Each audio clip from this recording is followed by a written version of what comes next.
인류의 역사가 늘 발전해왔던 것은 아닙니다. 오히려 역행을 하는 경우도 있었죠. 무엇보다 그 역행은 중세 유럽 시기, 특히 위생에 있어 더욱 그랬습니다. 기독교인들은 태어날 때 아기들 머리에 물을 쏟아붓는 세례를 하는데 이것이 일생 중 단 한 번의 목욕이었다.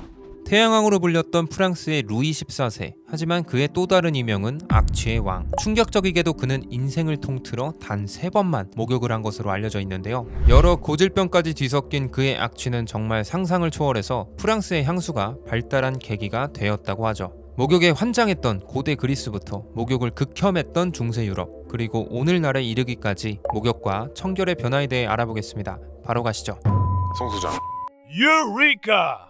아르키메데스는 이 말을 외치고 거리로 미친듯이 뛰쳐나갔습니다. 발가 벗은 채로 말이죠. 그가 목욕을 하던 중 물이 넘치는 걸 보고 부력의 원리를 알아냈다는 건 아주 유명한 일화입니다. 당시엔 최소 하루에 한 번 목욕을 하는 게 국룰이었고, 이는 단순히 청결뿐만 아니라 몸과 마음을 정화하는 행위였기에 목욕은 아주 중요한 의식이었다고 하는데요. 로마는 목욕 때문에 망했다! 라는 유명한 말처럼 그리스의 목욕 문화는 이후 로마 제국으로 이어지면서 더 발달하게 됩니다. 당시 사람들을 만나면 어느 목욕탕 다니냐고 묻는 게 일상일 정도로 로마인의 목욕사랑은 유별났습니다. 실제로 전국에 공중 목욕탕만 수천 개가 있었고, 가장 큰 규모의 목욕탕은 수천 명을 동시에 수용할 수 있었다고 전해지는데요. 근데 그냥 몸 씻는 공간인데 뭐하러 그렇게 크게 짓냐?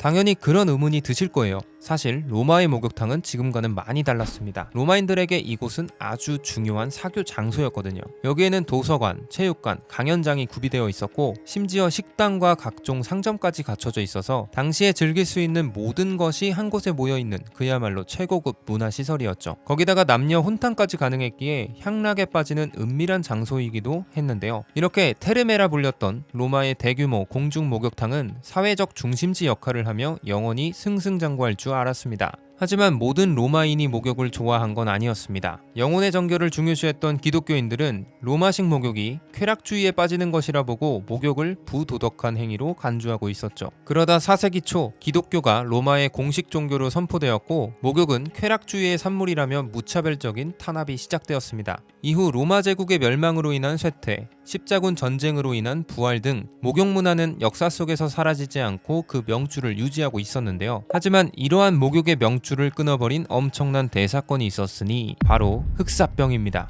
죽고 싶거든 목욕을 해라.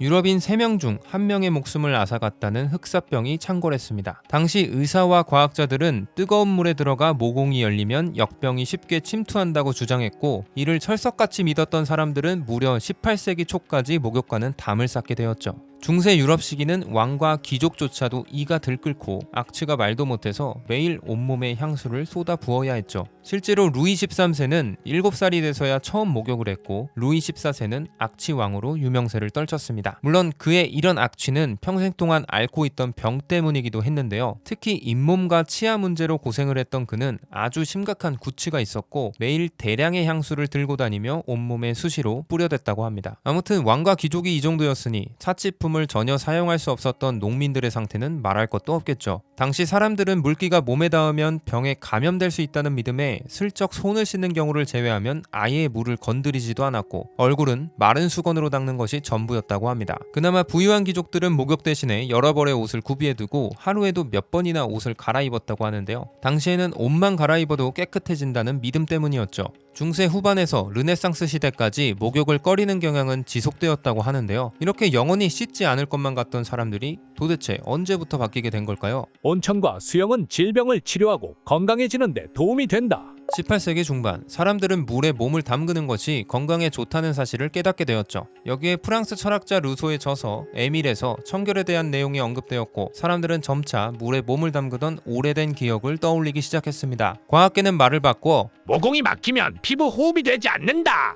고 주장했죠. 한편 미국도 개인 위생에 관심을 기울이기 시작했습니다. 학교에서 아이들의 위생 상태를 검사하기 시작했고, 비누와 세제 산업이 발달하게 되었죠. 구취와 발냄새 같이 몸에서 나는 냄새는 해고와 이온의 사유가 되었고, 여성들은 체취를 감추기 위해 털을 밀고 방치제를 바르게 되었습니다. 19세기에 들어서면서 위생에 대한 과학적 이해가 급격히 발전하였습니다. 세균의 아버지라 불리는 파스테르는 질병과 미생물의 연관관계를 밝혀내 질병의 원인이 세균임을 발표했습니다. 이는 목욕과 개인 위생의 중요성을 더욱 부각시키는 계기가 되었는데요. 공중 위생에 대한 관심이 높아지면서 유럽과 미국에서는 대규모 상하수도 시스템이 구축되었고 공중 목욕탕이 다시 활성화되었습니다. 개인 가정에서도 욕실이 설치되기 시작하면서 목욕이 다시 일상적인 생활의 일부로 자리 잡게 되었는데요. 청결에 대한 인식 변화는 많은 것을 바꿔놓았습니다. 오늘날 향긋한 휴지와 치약을 쓰고 사람을 집에 초대할 때 공기청정기와 향수를 뿌려 냄새를 없애기도 하죠. 잘 씻지 않는 사람한테는 좀 씻으라고 핀잔을 주기도 합니다. 현대의 목욕 문화는 단순히 청결을 유지하는 것을 넘어 건강과 웰빙을 위한 중요한 활동으로 자리 잡았는데요.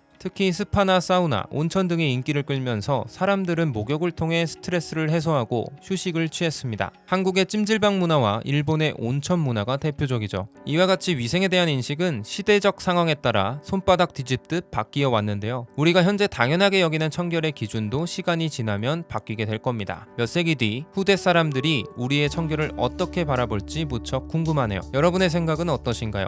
댓글로 의견 남겨주세요. 오늘도 영상 시청해주셔서 감사합니다. 궁금한 사항은 카카오톡, 문의사항은 공식 홈페이지 이용해주시면 감사하겠습니다. 언제나 전문 상담진이 여러분과 함께하고 있습니다. 구독과 좋아요는 영상 제작에 큰 힘이 됩니다. 오늘도 영상 시청해주셔서 감사합니다.